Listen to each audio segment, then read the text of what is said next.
All right. Good afternoon to everyone. Welcome to our webinar today. We're very excited to have the opportunity to celebrate Juneteenth with this exciting HIV cure webinar.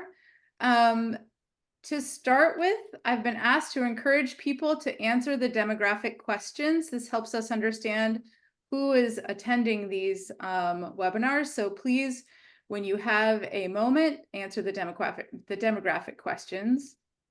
It is my pleasure to serve as moderator. My name is Katie Barr, and I'm from the University of Pennsylvania. And I'm here to introduce our speaker, Dr. Danny Duick, who is an investigator at the NIH Vaccine Research Center and chief of the Genome Analysis Corps, chief of the Human Immunology section. He is an expert in HIV immunology with a long career studying HIV pathogenesis with many important findings that are relevant to HIV cure. Today is here as a private citizen, apart from his governmental role, to share his thoughts on HIV cure, including the current state and our path forward. We're very excited. These are the financial relationships for the various members of the IAS-USA board, as well as the relationships of the presenters and potential reviewers, and reviewers. For CME information, this webinar has been designated with 1.25 credits, and this is how you can assess all of those credits related to these various institutions, and instructions for claiming credit will be available on the website, which is listed down at the bottom. We'd like to thank the supporters of this webinar, Gilead, Merck, and ViiV. And we'd like to remind viewers that there will be poll questions where a separate window will pop up and we'll ask you to choose your response. If you have any questions for Dr. Duick, please submit those into the Q&A area of the Zoom feature, and we will address those when we get to the end of the talk. The chat is also open where you can chat amongst yourselves or with other attendees. But please remember that the questions for the question and answer session should go to the Q&A component, please. All right, and without further ado, I will turn it over to our speaker, Dr. Duick. Thank you so much. Thank you very much. Can you hear me? I can, yes. Great. All right, I'm going to share. Slides look great. All right, well, thank you very much. It's a pleasure to be here. So let's get straight to my financial relationships. Sadly, I have none. These are the learning objectives. I'm not going to go through this because that's what I'm going to be talking about. And we'll start with the first pretest question. I'll read the question and then you can look at the answers and decide what your answer is. So in clinical trials, latency reversing agents, for example, vorinostat, romidepsin, have been shown to affect measures of the HIV reservoir by causing which of the following?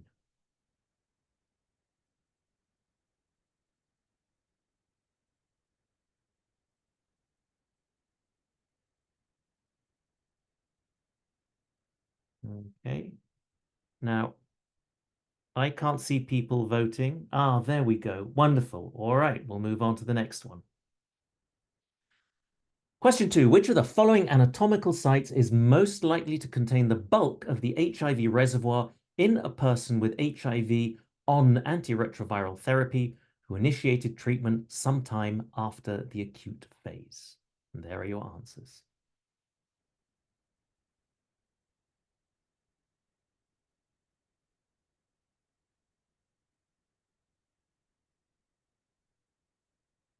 Okie dokie.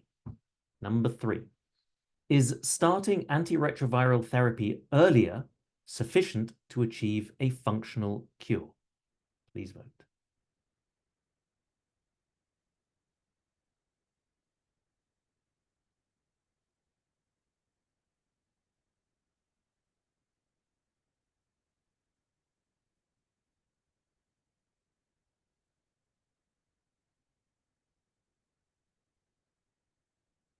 All right, and that's the end of the pretest questions.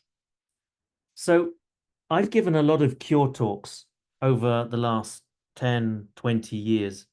And when IAS-USA asked me to prepare another cure talk for 2024, I decided I was going to do things a bit differently this year. And I thought, this year I'm going to be really honest. Now, that's not that I was dishonest in previous years, but this year I'm not going to give you a whole bunch of mouse experiments that look promising. I'm not going to walk you through a whole bunch of experiments in monkeys that look promising. I'm not going to do any of that. I'm going to tell you where we are now with cure approaches in clinical trials and studies in humans. But you might say to me, well, hang on a minute. I mean, why do we need a cure? We have effective and continuously improving antiretroviral therapy, especially long-acting formulations.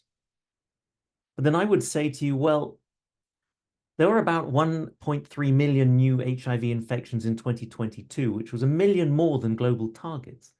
The incidence is increasing in Eastern Europe, Central Asia, the MENAT region, and Latin America, and the number of people on ART grew more slowly in 2022 than it has in over a decade. AIDS took a life every minute in 2022. And importantly, global funding has decreased 60% in the past decade. And then, of course, there's the costs. There's the human costs, and you know all of these. Stigma, discrimination, criminalization. ART needs to be administered indefinitely, and it carries with it toxicity and multi-drug resistance. And of course, there's the long-term health problems such as obesity, comorbidities, inflammation, and polypharmacy. Thankfully, the mortality gap, which is why it's in brackets, is getting smaller and smaller with time. And then, of course, there's the public health and the economic costs. Antiretroviral therapy is a financial burden on healthcare systems. I mean, the total spent on HIV/AIDS was 50 billion last year. Social disruptions, suffering, and job losses, and of course, access. Of the 39 million people currently with HIV, 9 million are not on ART. That's a quarter, including 43% of children.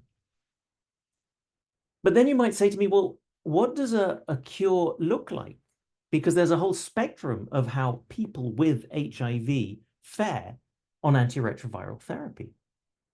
Some people are well with no problems of adherence or access. Others, as you well know, are not doing so well for many various reasons. And within that spectrum, we should offer a range of, and I'm choosing my words here very carefully, a range of effective, scalable, and safe options. Some people are happy to remain on their current regimen. Some want their virus eliminated completely. We can call that a true cure. And some do not want to take ART or have too many challenges associated with taking ART. And those people may be more interested in remission strategies that we can deliver. But the problem, if we're honest about it, is that currently we have nothing that even remotely looks effective and scalable and safe. The problem in, let's call it biological terms, is the HIV reservoir. When people are on therapy, 99% of cells are in the lymphatic tissues.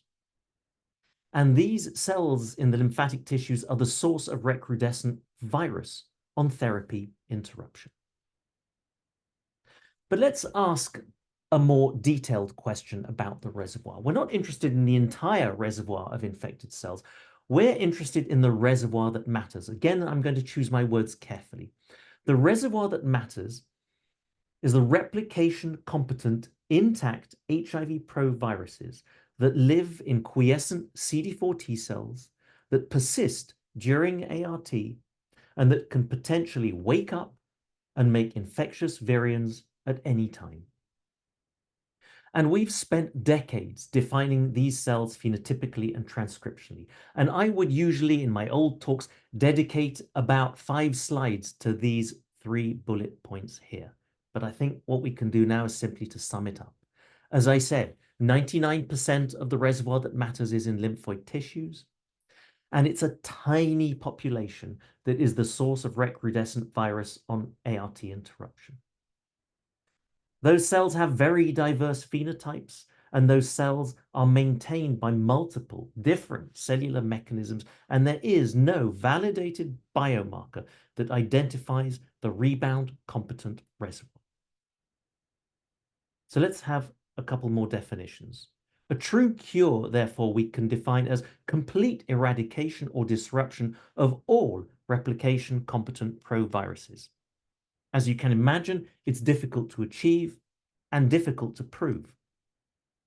And remission we can consider as durable control of this reservoir without persistent therapeutic intervention. But this worries me. It reminds me a little bit about when the word remission is applied to cancer, because the person keeps asking themselves, well, will it come back?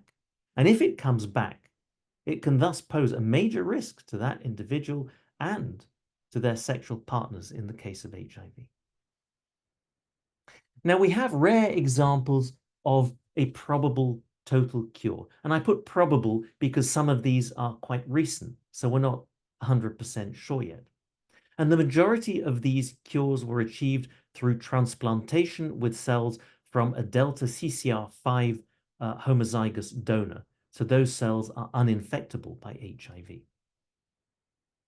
And while these are useful proofs of concept that it's possible, they will likely not translate into scalable approaches. It's difficult, expensive, dangerous. There are more examples of what I have called remission. You can see these up here. And that's where more than 10% of these cohorts controlled virus to below 1,000 copies per mil after ART interruption. These can provide viable pathways for scalable approaches, but the real question is, are they effective? And the problem is that the virus keeps coming back. So here's an example presented at the most recent CROI by Debbie Persaud of 6 children with confirmed HIV infection in utero.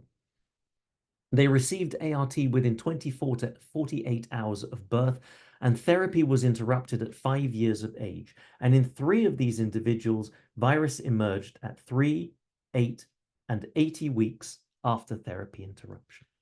And in this study from Tim Henrich, published a few years ago now, ART was initiated in an individual on the day of exposure. There was no detectable reservoir with the assays they had then. There was an estimate made of maybe 100 replication competent virions within this person.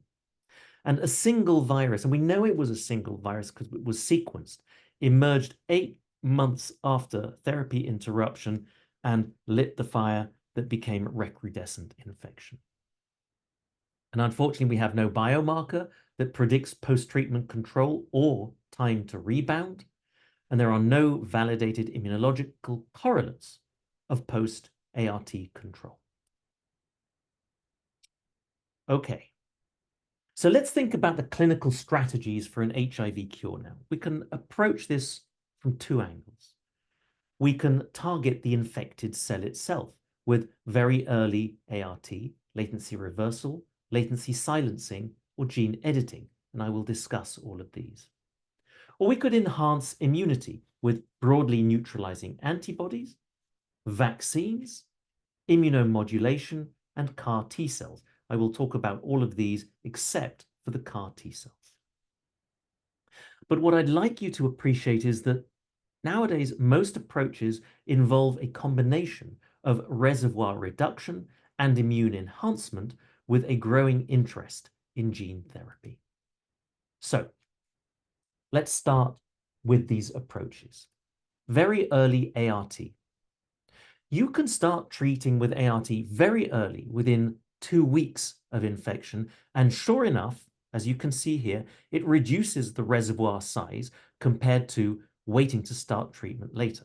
However, if you interrupt therapy in individuals treated very early or not so early, while there's a slight difference in time to rebound, there is no clinically significant delay in time to virus rebound by treating early. So we're up against the limit here. And if we want to treat any earlier, we're really talking about pre-exposure prophylaxis. So very early ART is not curative. How about latency reversal, which is known as shock and kill? How does that work?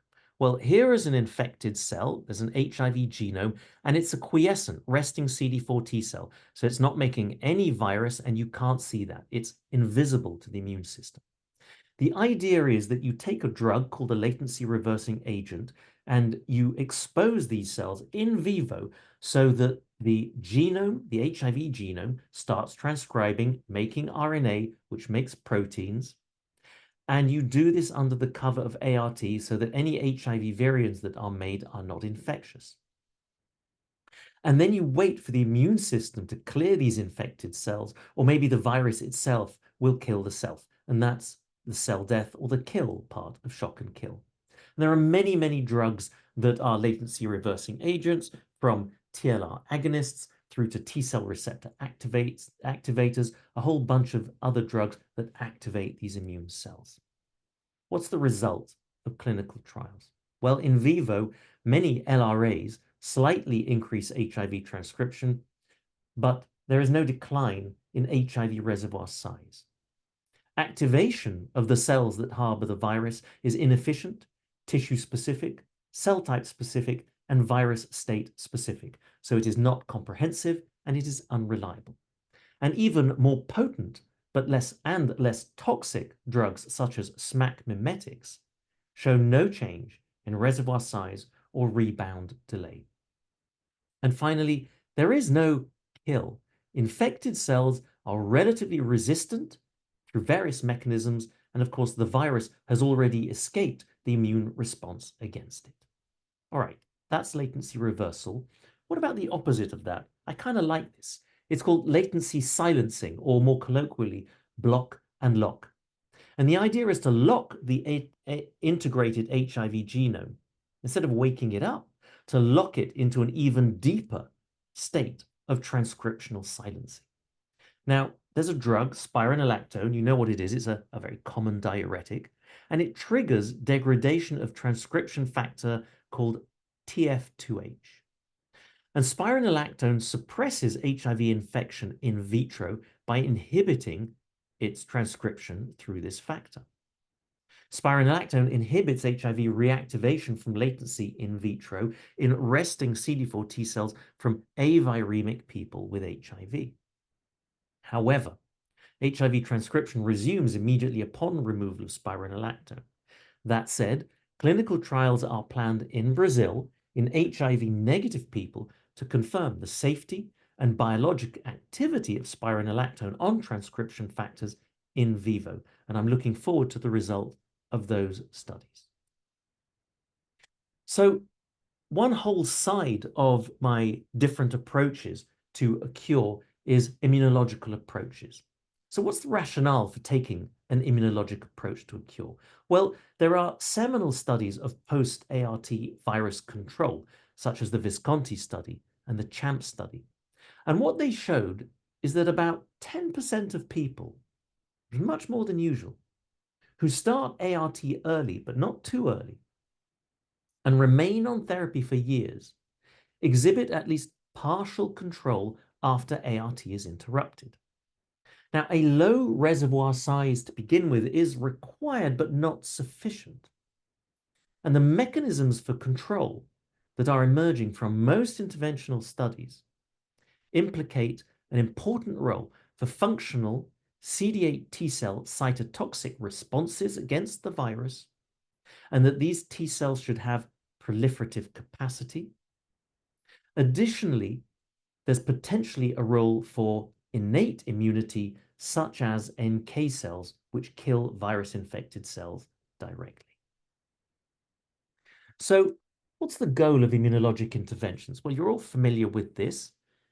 This is somebody who gets infected, virus load goes up.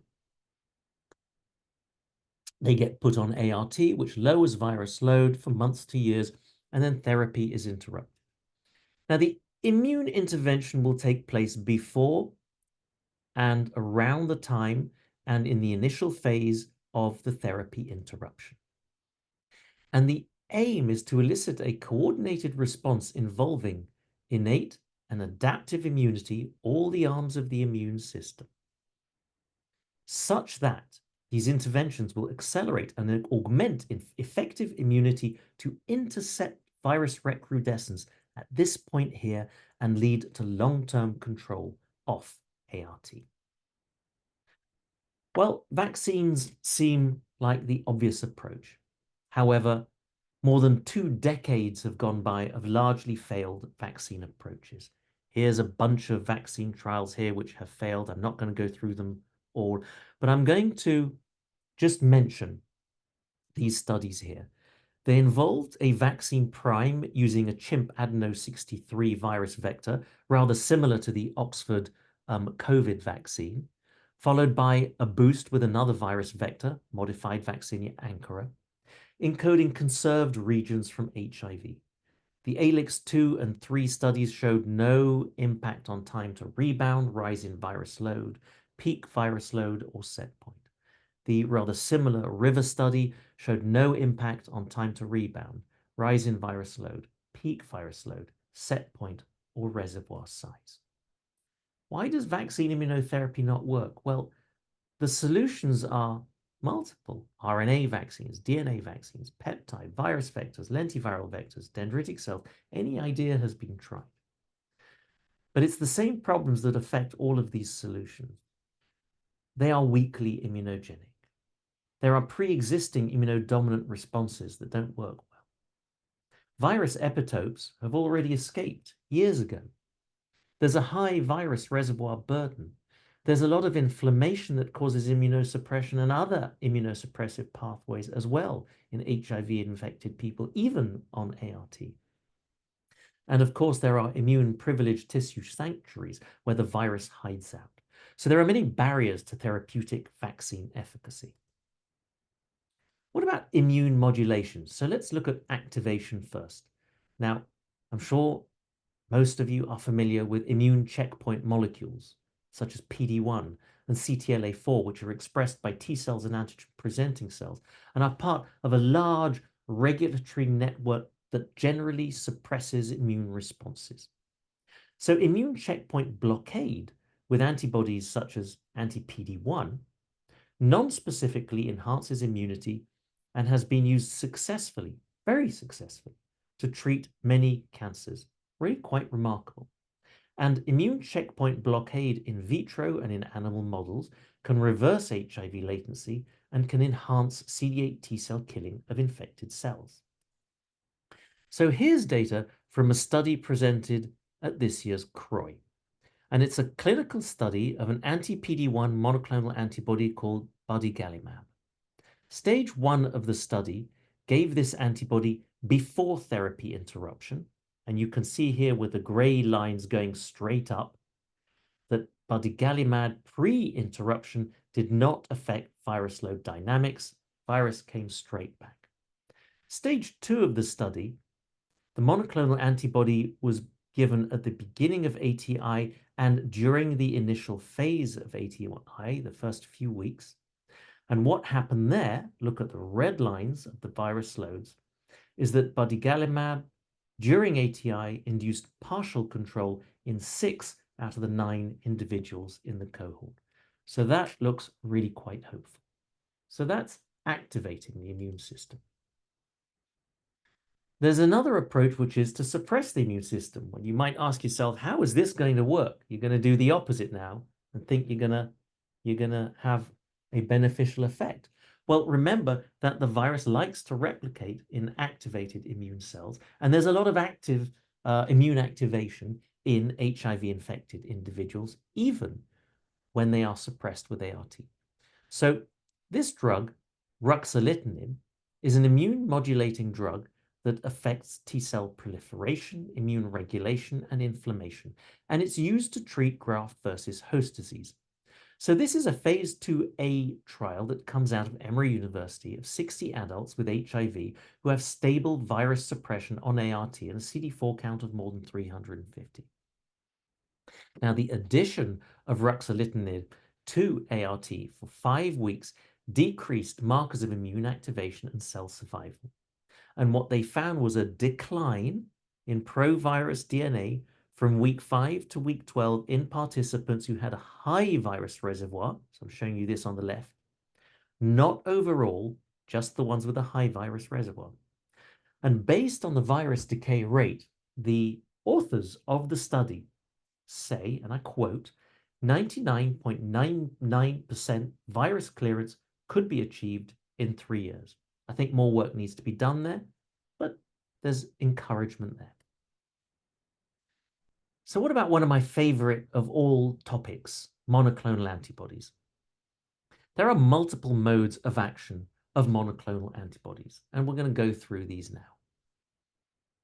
So monoclonal antibodies, that's these little bluish things I'm showing you here, can neutralize free virus to prevent infection of CD4 T cells. Monoclonal antibodies can also bind to free virus, and then the Fc portion of the antibody can bind to an Fc receptor on a phagocyte to cause phagocytosis of the free virus particle, and then it's killed inside this cell. Monoclonals can also bind to viruses budding out of infected cells or things like envelope on the surface of infected cells. And then NK cells can come in and kill those infected cells, or complement can be activated, and that results in the killing of the infected cells. So multiple ways in which monoclonals can work. So the target for monoclonal antibodies is the HIV envelope. And this is a structural diagram of the envelope that I'm showing you here. And this is the virus membrane here. So it sticks up out of the virus envelope. And there are multiple sites on the envelope for monoclonal antibodies. This, for example, is the site on envelope that binds CD4 on CD4 T cells. And it's known as the CD4 binding site. So many broadly neutralizing antibodies with a range of specificities, breadth, and potency have been discovered and developed. And I got to be honest with you. I got a version of this slide from a friend who got it from another friend. And the title of that slide was Ongoing Development of Multiple Potent Broadly Neutralizing Antibodies. And I thought to myself, you know, that's not really true. Because there are many broadly neutralizing antibodies which are no longer in clinical development. And I've shown you this, I've crossed them out here. And they're no longer in clinical development because of problems like short half-life, poor manufacturability, we just can't make them, low potency, poor pharmacokinetics, and problems with safety, such as autoimmune reactions. So we can take a whole bunch of those monoclonals out of the picture. And we can take out a bunch more. I've grayed them out here, because the availability of some of these products is drastically reduced due to their licensing to for-profit companies and reduced investment in production. And what's going on there? Well, that's probably the topic for a private conversation, but we can take out a whole bunch more monoclonals. So what are we left with? Not very much. Only very few monoclonal antibodies are currently in development and in clinical trials. But I will say, to be more optimistic, that renewed efforts are underway to discover and develop more antibodies by many laboratories across the world, including at the Vaccine Research Center. Okay, so what about clinical trials of broadly neutralizing antibody? Well, this was a trial not for a cure, but to prevent acquisition. It's a very illustrative trial. It's called the Antibody-Mediated Protection Trial, or the AMP trial, published a few years ago. And it used an antibody called VRC01, which targets the CD4 binding site. And although VRC01 failed to protect in the entire population tested in this trial, it provided strong protection when people were exposed to susceptible virus.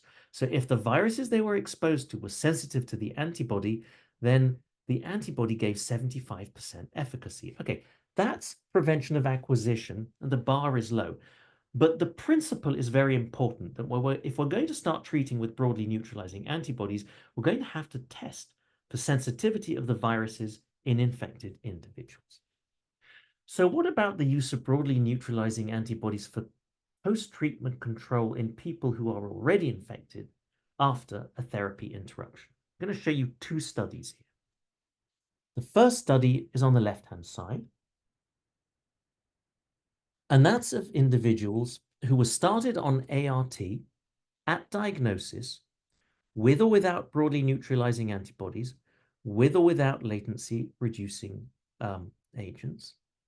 And there was a therapy interruption was begun after virus had been completely suppressed. And this is the result here. So I'm showing you here the plasma HIV RNA and the days after therapy interruption. These are all the cohorts, and it's a little bit difficult to see what's going on here. But if, as I mentioned before in the last slide, we separate those individuals who had virus which was resistant to the broadly neutralizing antibody in red, and compare that to those individuals who had virus that was sensitive to the broadly neutralizing antibodies in blue, we can see that those who had sensitive virus had good post-treatment control after interruption. Let's look at this second study, slightly different group. These are individuals who are already suppressed on ART, and they were treated with a broadly neutralizing antibody or with placebo, with or without a latency reversal agent, before and during the initial phase of therapy interruption. And you can see here that the ones treated with a broadly neutralizing antibody had rather good post-treatment control after therapy interruption. I will add that the presence or absence of the latency reversal agent made absolutely no difference. So there is a growing number of long-term post-intervention controllers being identified in studies of broadly neutralizing antibodies given before and during the initial therapy interruption. So BNAbs can prevent infection with susceptible virus. They can delay time to rebound, as expected, and they can also slow down the rate of virus rebound, not in all studies or with all antibodies. And as I mentioned, latency reversing agents seem to give no added benefit. BNAbs after rebound can lead to lower set point viremia, and while no study is definitive, trends are consistent. The studies are small, but collective data indicate that post-rebound virus dynamics can be modified in some people with some antibodies. But we'd all have to agree that this approach alone, when we're thinking about a cure, this approach alone is not sufficient. And this is where combinations come in. And I'm now going to talk to you about the UCSF AMFAR phase 1 single-arm study to detect a greater than 50% effect. And what do I mean by that? They want to see more than 50% of people with post-treatment control. So this study, they begin by a therapeutic vaccination to elicit GAG-specific T cells. There's a prime with a DNA vaccine, and then a virus vector boost with conserved GAG epitopes. That's followed by broadly neutralizing antibodies to reduce the size of the reservoir, and a TLR9 agonist to enhance T cell function. Therapy is then stopped. Broadly neutralizing antibodies are given to further remove virus, and hopefully the rebound will be blunted. And this was presented CROI in 2023. So what's the result? Well, it's cautiously promising. 3 out of the individuals showed a typical rebound. You can see virus coming back above 1,000 within a couple of weeks. 3 individuals had a slow rebound. You can see it there. 4 individuals, pretty amazing, stable virus control bobbling along 1,000. One individual, completely controlled virus with no rebound.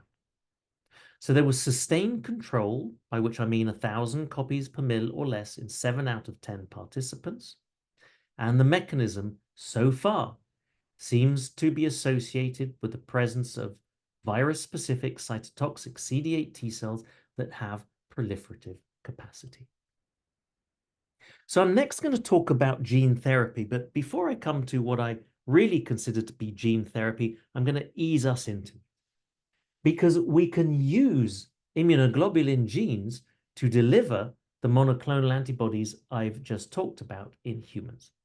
And we can do that using a virus called AAV, adeno-associated virus, that has been engineered to express the bNAb VRC07. And this study was published in Nature Medicine a couple of years ago. In this study, the AAV was administered to 8 HIV-infected people fully suppressed on ART. 5 of the 8 volunteers in the study produced functional monoclonal antibody VRC07, which began 4 to 6 weeks after administration of the AAV. 4 out of 5 of those volunteers had VRC07 at concentrations at or near maximal for 1 to 1.5 years. And this represents the first trial to show the induction of broadly neutralizing antibody in humans by a therapeutic intervention. It's interesting, it's hopeful, it's early days, the levels of antibody were not really high enough, but if we can overcome certain barriers, I think we may be into something pretty interesting and pretty promising here. So let's move into what I call real gene therapy. So right at the beginning of this presentation, I gave you examples of these cures, these true cures we can call. And what are they proof of concept of? I think really they're a proof of concept for gene therapy. And gene therapy could take 2 approaches. It could disrupt the HIV proviral genome within the cell, or it could remove something that HIV needs to infect cells, such as the co-receptor, CCR5. Delivery of the gene therapy, however, is a major challenge. It could be done ex vivo by editing cells outside of the body and then transfusing them back into the individual. Or wouldn't it be nice if gene editing could be done in vivo, directly within the body of the person? So I'm going to give an example of what's called nuclease-based gene therapy, which targets CCR5. This is how it works. This is a person with HIV on ART. That person is leukapheresed to obtain CD4 positive, CCR positive T cells, which are then treated with an enzyme called the zinc finger nuclease, which cuts the CCR5 gene and damages it, so that those cells are now CD4 positive, CCR5 negative, which means that they are HIV resistant, and those cells are infused back into the individual. This approach is really minimally invasive immunotherapy with no severe adverse events. It's much more accessible than hematopoietic stem cell transplantation. There is no need for compatible donors because the blood comes from the person, and there is no risk of graft versus host disease. So here's the result of 2 trials of CCR5 gene editing in people with HIV. This study that comes out of Dr. Barr's institution, the University of Pennsylvania, these are people with HIV on ART who received ex vivo CCR5 edited cells. And I'm showing you here in the red, blue, and black lines, they had a delayed time to virus load rebound after therapy interruption compared to historical controls in gray. 2 of the individuals who happened to be CCR5 delta 32 heterozygotes had post-treatment control, and they also had the greatest increase in CD8 T cell responses against the virus. In this other study, a single individual, a person with HIV who had AIDS, received ex vivo CCR5 edited cells. He was also HLA-B57, which is a protective HLA allele, and he also was a CCR5 delta 32 heterozygote. 8% of his T cells, had biallelic disruption of CCR5, so they were uninfectable.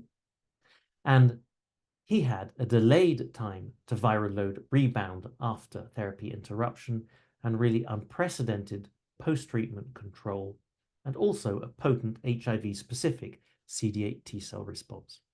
So currently there are 2 ongoing trials of CCR5 gene editing and anti-envelope CAR T cell therapy, and I'm looking forward to the results of those trials. So you remember when I said to you that I was going to be honest and I was not going to talk about any trials that looked really promising in animals? Well, I lied. This one I found too exciting, so I'm going to tell you about it. This is the study of SIV-infected, simian immunodeficiency virus-infected, ART-suppressed rhesus macaque monkeys. And they were given in vivo adeno-associated virus to deliver a CRISPR-Cas9 construct that is a gene editing construct that targets SIV GAG and the SIV LTR. And here is the percent pro-virus DNA in the lymph nodes of these animals before treatment, so that's 100%, and then after treatment. In the untreated animals, it's 80%, and in the CRISPR construct treated animals, there's a reduction to 62%, 23%, and 5% in each of these animals. The reason I'm telling you about this animal study is that there is an ongoing first-in-human phase 1 clinical trial using this construct. It's to test the safety and tolerability and efficacy of AAV-delivered CRISPR-Cas9 construct targeting HIV, GAG, and LTR. The trial consists of a single ascending IV dose to 9 aviremic HIV-infected adults on stable ART, with a therapy interruption at week 12 and follow-up for 1 year following that. The estimated primary completion date is December of this year. I am very excited to see the results of this study. So here's the map, or maybe not the map, but a set of arrows of the current and future landscape for HIV treatment. This is where we've been for the last few years, with daily treatment modalities for HIV infection that work very, very well. This is roughly where we are at the moment, with long-acting ART beginning to be used and broadly neutralizing antibodies in many more clinical studies. But looking forward to the future, what are the cure modalities? Well, I think maybe we'll begin with remission with combination immunotherapy, as I discussed. And then maybe with ex vivo cure with gene therapy, again, as I discussed.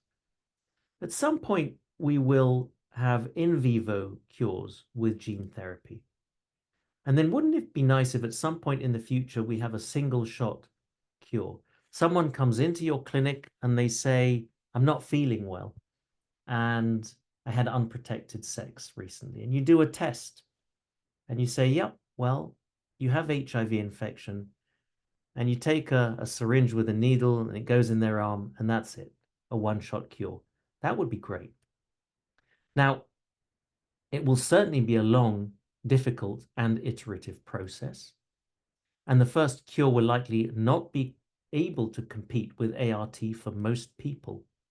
And I think what's really important is that we shouldn't be afraid to call it quits for an approach which is going nowhere, because there have been many of those in the past. But do I think this is going to succeed? Are we going to get to a single shot cure? Yes, I absolutely believe we will, because that's what we do. We make progress, and I think we will have success. I'd like to thank you all very much for listening. I'd like to thank you all for my collaborators, especially Steve Deeks, who helped me put these slides together.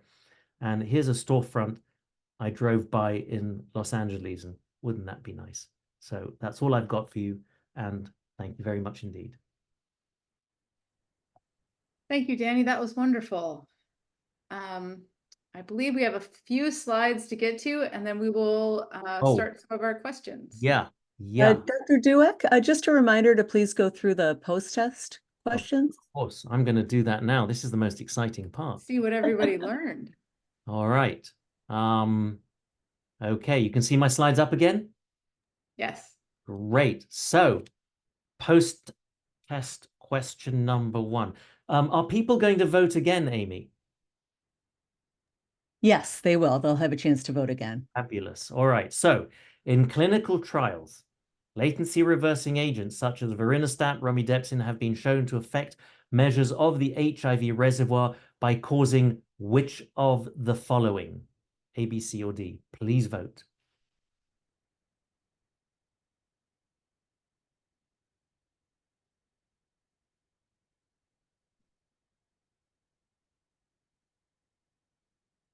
Okay, so now I will move to the answers. And the answer is actually C. Studies to date have shown that latency reversing agents can reactivate production of the virus, but there is no decrease in reservoir size. In fact, increases have been measured in some studies. This might be because more virus is being made, but also because infected cells may proliferate. All right, let's move on to the next one. Which of the following anatomical sites is most likely to contain the bulk of the HIV reservoir in a person with HIV on antiretroviral therapy who initiated treatment sometime after the acute phase? Blood, brain, gut, all of the lymphoid tissues. Please vote.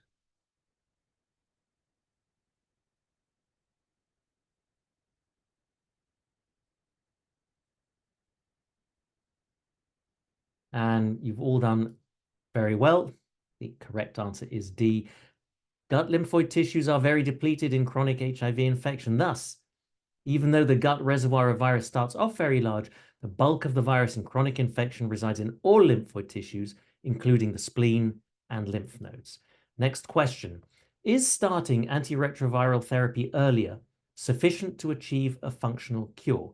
No, it's likely the strategy would fail. Yes, but only if treatment begins in acute infection. Yes, but only in the context of increased HIV-specific immune response. Yes, but only if combined with an approach to reactivate the virus. Please vote.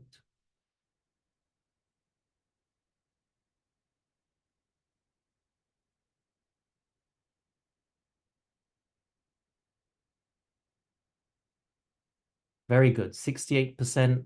Correct answer is A. Post-treatment control can occur in less than 10% of people who start antiretroviral therapy very early, but this approach alone is not a reasonable option. Okay, and over to the question and answer session. Shall I stop sharing now? Yes, I please. guess so. Oh, Great. yeah, maybe we need Yes. to go over. There we go. Okay, do we do the question and answer now, or do we go over the other slides? Apologies. Let's do the question and answer first, Okay, please. perfect. All right, thank you. That was really great, and we have multiple questions in the Q&A. But I wanted to ask my question first because that's the prerogative of a moderator, is I get to dictate my question. So you started out the presentation with interesting data from Debbie Prasad and the Impact Network about very early treatment in the context of transmission from mother to child in the birth process. And so these the infants starting antiretrovirals very early in life, and a select number of these babies were kept on antiretrovirals and then ultimately had some degree of post-treatment control after treatment interruption. And I was wondering, as an immunologist, if you could comment just a little bit about whether you think there's more or less potential in very early treatment in infants compared to what we've learned about very early treatment in adults. It's a very good question, Katie. I think there's more potential for control in infants. They have immune systems which are quite naive. They've not been messed up by exposure to a whole bunch of other antigens. And if we think that immune control is important in post-treatment control, particularly, as I said, cytotoxic T cells with proliferative capacity, we can expect that younger people have much greater proliferative capacity. So perhaps what we could do in infants in this situation is to combine this type of early treatment with vaccination to increase the frequency of HIV-specific CD8 T cells, increase that frequency massively, which you can do in a young person. And that would really, really help with post-treatment control. So I think that's a definite possibility. I haven't talked to Debbie about it, but I hope that she's considering that or doing that. Okay, that's lovely. I hope there's a lot of potential for cure in our early treated infants. I think that would be a wonderful development. Yeah.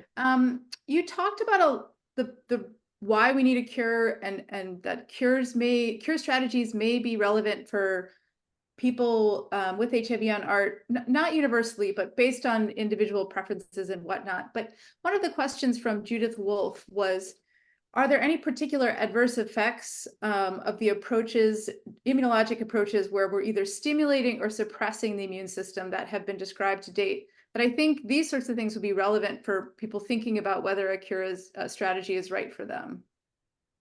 It's a great question. So stimulating the immune system specifically against the virus, there's probably not many adverse events that can arise from that. Problem is, it doesn't really work very well for the reasons that I mentioned in my talk. Stimulating the immune system non-specifically with immune checkpoint blockades is fraught with problems. And we see this in people who have immune checkpoint blockade for cancer, is that they can get a whole host of different autoimmune type of conditions. And they can be quite dangerous. And in previous trials of immune checkpoint blockade in individuals with HIV and cancer, some of those individuals, the therapy has had to be stopped.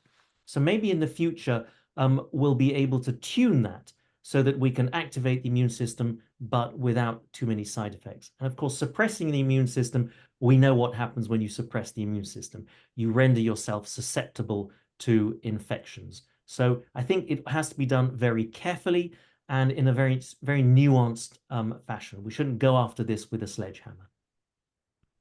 Thank you. That's great. You talked a lot about broadly neutralizing antibodies, and I'm very interested to hear more about the VRC and others' efforts to develop new and more broad and potent BNAbs. But one of the questions in the chat from Suleiman Tassim Bedo asked specifically if you think there are objective reasons that some of the outcomes you presented with some cure strategies in subtype B HIV might differ from those individuals with non-subtype B HIV. And I guess I would ask you to speak broadly, but also when we think about broadly neutralizing antibodies that we currently have, and maybe what the future holds for BNAbs with activity against global group M viruses. It's really a great question. I don't think there are going to be differences, generally speaking. I think the same principles apply to controlling clade Bs and clade Cs, As and Ds, and so on and so forth. However, we need to make those antibodies that will broadly cross-neutralize all the clade C types, all the clade As and Ds, and so on and so forth. So part of the efforts that are going on in laboratories around the world, in collaboration with laboratories, for example, in Africa, in Southeast Asia, is to identify a whole bunch of more antibodies that are specific for these different clades. But generally speaking, I think the same principles and the same successes that we've seen in some of the studies will also apply. Okay, that's great. I hope as an international investigator community, we really can push forward to characterize relevant viruses and antibodies that target them. I think that should be a major goal for our sort of interventional cure field over the next period of years. There is a question from Kay Limoli, who I believe is referring to some of the gene therapy techniques that you described, particularly the CCR5 editing. And the question was about, what about individuals who might have dual mixed virus or X4 tropic virus? And do we know if these sorts of strategies work in those individuals? You're going to have to be careful with that, and you're going to have to make sure that there isn't a lot of X4 tropic virus around. The studies done so far have checked for that and have been very careful. You can do without CCR5. In fact, the only thing that happens that we know of if you have no CCR5 is that you are not infectable with CCR5 tropic HIV, and you get really bad West Nile fever if you're infected with West Nile. That's all we know about that. CXCR4 is more difficult, and that's very, very important in trafficking of immune cells, in cell differentiation in the bone marrow and all of that. So I think this kind of approach will work very nicely for CCR5 and CCR5 tropic viruses. With CXCR4, I think it's going to be a different thing, and maybe we'll have to go after the virus in a different way, for example, targeting the virus genome itself. Okay, thank you. There's a question in the chat from Paul Gepfert, who comments incredibly organized and clear talk, and I'm going to cherry pick from his two to ask his question about CTL escape.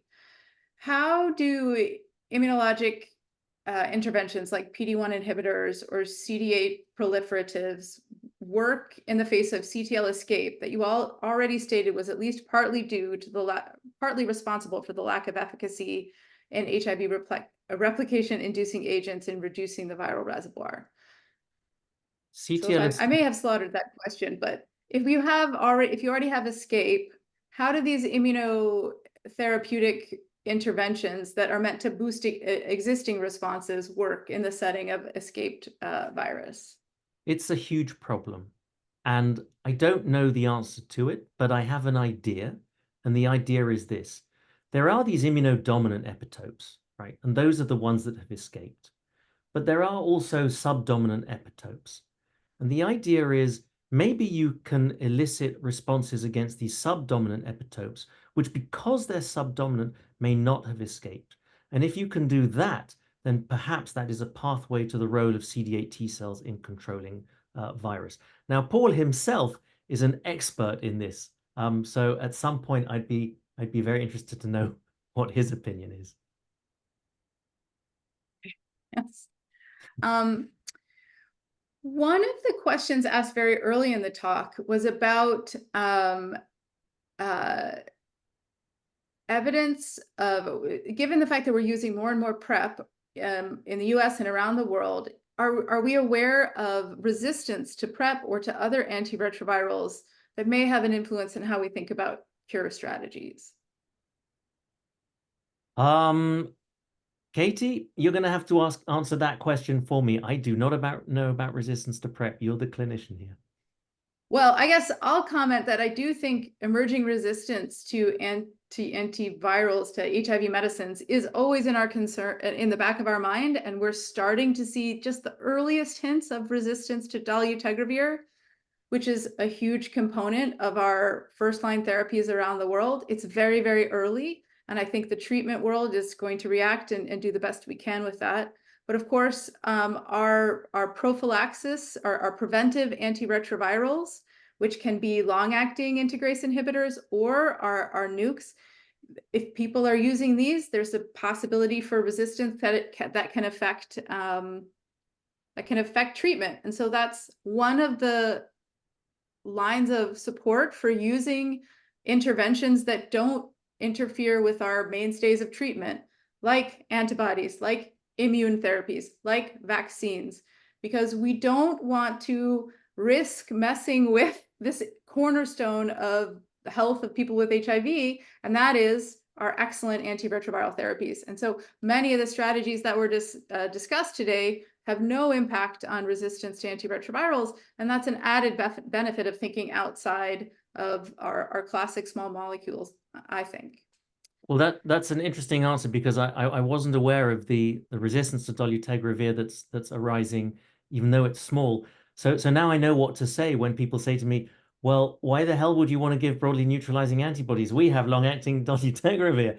And now I'll say, well, I know what to say. It's very, very, very early. Yeah. And of course, TLD and dolutegravir or integrase-based regimens are just amazing, and they do a wonderful job, and I don't mean to hint that they don't, but we're always nervous with the fact that tens of millions of people in the world are taking these medicines each day, that this is a crafty virus and it can develop resistance even to our most robust therapies. And so we'd like not to spur that on with other strategies. And so having alternative approaches is exciting.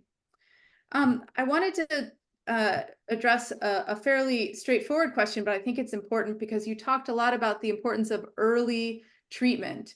And there was a question, I apologize, I'm missing the name of who it was from, but it was about, are there good ways of determining whether someone started antiretrovirals during early infection? Are there assays or are there approaches where we can determine the timing of our initiation for someone?